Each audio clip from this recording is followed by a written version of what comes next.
Senator Humayun Ahmad साहब, cipher case में आजम खान साहब ने अपने बयान को तब्दील किया है, कितना फ़ायदा होगा इससे? बिस्मिल्लाहिर्रहमानिर्रहीम। देखिए जी, मुझे नहीं पता कि साइफर केस में उसके बयान बदलने से क्या होगा क्या नहीं होगा, लेकिन ये केस झूठा है। अच्छा। इस केस में झूठा इस लिहाज से है कि वो साइफर जो कि एक कैबिनेट में डिस्कस हो चुका हो, वो साइफर जो एक नेशनल सिक्योरिटी काउंसिल में डिस्कस हो चुकी हो, वो साइफर जिसके ऊपर एक मुल्क को डिमाश कर दिया गया हो। इसका मतलब ये बनता है कि उस साइफर में कोई ऐसा मवाद था कि जिसमें जिस मुल्क को डिमार्श किया गया उस मुल्क ने कोई ऐसी गलत बात की थी कि जिसमें उसको डिमार्श किया गया हो। और उसके जो उस साइफर के अंदर जो बात थी वो कोई एक सीक्रेट नहीं था, वो इस मुल्क के एक गवर्नमेंट, एक वज़ीर आज़म के खिलाफ बात ये की गई थी कि जो पाकिस्तान का इंटरनल मैटर था कि वोट ऑफ नो कॉन्फिडेंस है, उसमें कहा गया था कि अगर आप लोगों ने इस बंदे को ना हटाया तो आप लोग कंसिक्वेंसेस के जिम्मेदार होंगे। वो आप लोग कौन हैं? वो पीएमएलएन को बात कर रहे हैं, किसको कर रहे हैं? नंबर 2, किसको कर अगर रहे थे? आप लोग, मुझे क्या पता, ये तो सवालात है ना जिसपे नेशनल सिक्योरिटी काउंसिल में सब एग्री हुआ था कि ये एक गलत हुआ था, ये मदाखलत थी, और मदाखलत तब होती है जब उसमें अंदर साजिश होती है। तो एक्चुअली अगर आप देखा जाए, इस बेसिस के लिहाज से देखा जाए, रिट्रोस्पेक्टिवली देखा जाए, तो ये जो कासिम सूरी की जो जो जो उसने रूलिंग दी थी, वो आर्टिकल 5 के लिहाज से वो बिल्कुल सही दी थी। मेरे लिहाज से वो बिल्कुल सही थी। वैसे सर, साजिश किस सियासी पार्टी ने की थी आपके खिलाफ? देखिए, हमारे खिलाफ जो हमारे, देखिए मैं आपको सिंपल सी बात बता देता हूँ। पाकिस्तान तहरीक इंसाफ से एक्चुअल नुकसान किसको है? पीपल्स पार्टी को है। पीपल्स पार्टी को उतना नुकसान नहीं है क्योंकि वो सिंध में उन्होंने रूलर सिंध में अपने वो पंजे जमाए हुए हैं, और वो भी उन लोगों को उन्होंने ना वो उनको बेहतर होने देते ना उनको ख़राब होने देते, क्योंकि वो उनको सूट करता है। हमारी पाकिस्तान तहरीक इंसाफ का जो असल जो ब्रांड पड़ा है वो पाकिस्तान मुस्लिम लीग नून के ऊपर पड़ा है।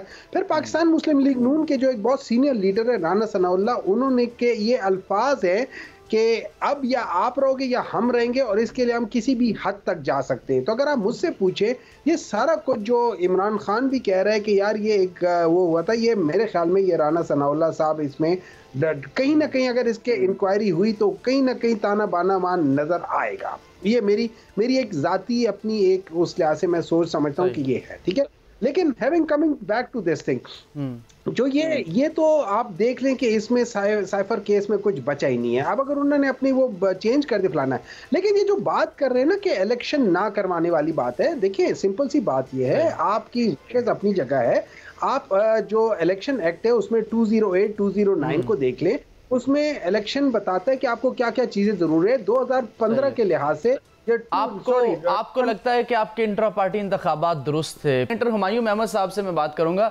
सेनेटर साहब, बिलावल साहब तो आपके कारकुनान को भी पेशकश कर रहे हैं कि हमारे साथ मिल जाएं, मुल्क तरक्की करेगा, छोड़ें पीटीआई को, पीटीआई खत्म हो गई।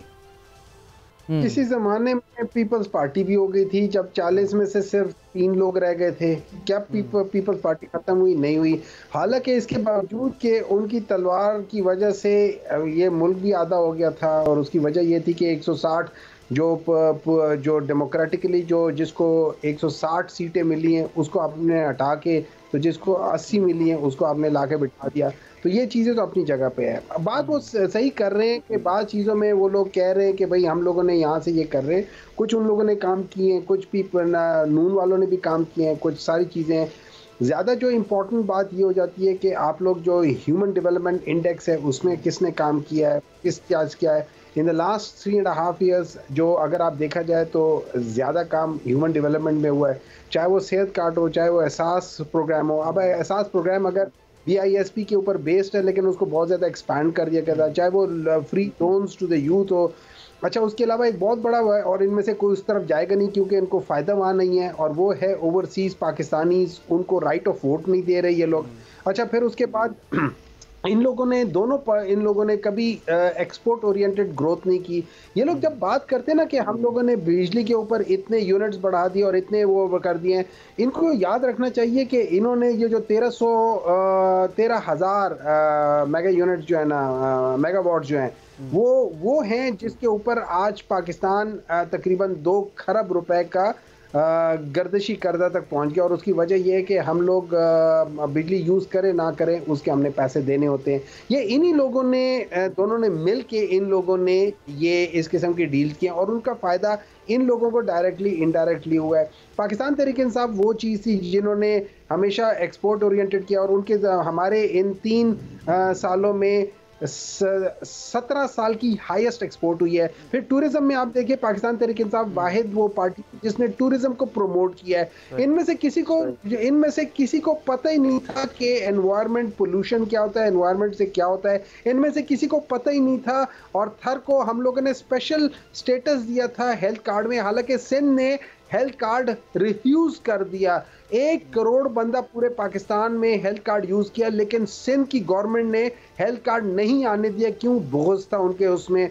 एग्रीकल्चर ग्रोथ के लिहाज से पाकिस्तान तहरीक इंसाफ ने एग्रीकल्चर के ऊपर किया। और ये याद रखें, ये ग्रीन जो इकोनॉमी है पाकिस्तान की, उसके पीछे अगर आप असल में देखा जाए तो वो वाटर की इकोनॉमी है। तो ये एक्चुअली वाटर रिसोर्सेज जो है वो पाकिस्तान के सबसे इंपॉर्टेंट है। फिर हमने टैक्स नेट को ब्रॉड किया। ये लोग अच्छी बात कर रहे हैं कि अमीरों के ऊपर करना चाहिए सबसे ज्यादा। तो अब अगर मैं पूछूं तो ये जो क्या कह सकते हैं, बेनामी जो अकाउंट्स थे और इधर से उधर पैसा मुख्तलिफ लेयर्स पे थे, ये कौन लोग करते रहे हैं। अच्छा, फिर असल बात ये हो जाती है, ये लोग सर उसमें सजा तो कुछ ना हुई ना, बेनामी के अकाउंट्स हों या टीटी स्कैंडल्स हों, लेकिन खैर ना इसके मुझे ब्रेक लेनी है सर। जी जी, ये केसेस वो होते हैं कि जिनको आपने बड़े आराम से, इनके ऊपर इतने किस्म के लेयर्स चढ़े हुए हैं। आपने एक जगह से पैसा लिया है, दूसरी प्रॉपर्टी ली है, उसको प्लेज किया, उसके ऊपर बैंक लोन लिया है, उस बैंक को एक और जगह पे प्रॉपर्टी ली है, उसके बाद दूसरा बैंक लोन लिया, 700 लेयर्स डाले हुए हैं। ये देखिए, ये बड़ी प्लानिंग के लिहाज से होते हैं, ये बड़े मास्टर्स लोग हैं उस लिहाज से। हुमायूं अहमद साहब, आपको लगता है ताल्लुकात बेहतर हुए? आप डिफॉल्ट कर रहे थे पाकिस्तान को। देखिए, इस तरह है कि वक्त बताएगा कि सब झूठ था। वक्त बताएगा कि ये लोग सिर्फ अपने आप को बचाने के लिए, क्योंकि उनको पता चल गया था कि पाकिस्तान तहरीक इंसाफ ने पहली बार 5.9 के करीब जीडीपी, दूसरी बार 6.1 के करीब जीडीपी टच कर ली। इनको पता था कि पाकिस्तान के अंदर हेल्थ कार्ड की वजह से 1 करोड़ लोगों ने हेल्थ कार्ड इस्तेमाल किया और वो बहुत तेजी से आगे फर फूल रहा है। इनको पता है कि एजुकेशन में जो इनइक्वालिटी थी वो ख़त्म हो रही है। इनको पता था कि पूरी दुनिया में एक आदमी के लिए जो रिसालत के लिए जो खड़ा हुआ है, जिसने इस्लामोफोबिया के पूरी दुनिया में बात की और उसकी बेसिस पे इवन जो यूनाइटेड नेशंस ने रेजोल्यूशंस पास किए, उस वक्त ये कैसे हो सकता है कि आप अपनी कारकर्दगी 2017 की तो नहीं थी, 2018 की बताते हैं कि भाई हमने 6 जीडीपी टच किया था और उस पर आप फख्र कर, लेकिन अगले की उस पर कहते कि नहीं, ये तो तबाह हो रही थी पाकिस्तान की इकॉनमी। मार्च 2022 में जब ये लोग लेकर आए थे, उस वक्त ब्लूमबर्ग ने भी, उसमें IMF ने भी, उसमें वर्ल्ड बैंक ने भी, उन तीनों का एक बात थी, उन्होंने कहा था कि ये सस्टेनेबल ग्रोथ के साथ जा रही है। आपको लगता है कि मार्च 2022 में सस्टेनेबल ग्रोथ पर जा रही थी पाकिस्तान की मईशत? बहुत शुक्रिया चौधरी मंजूर साहब।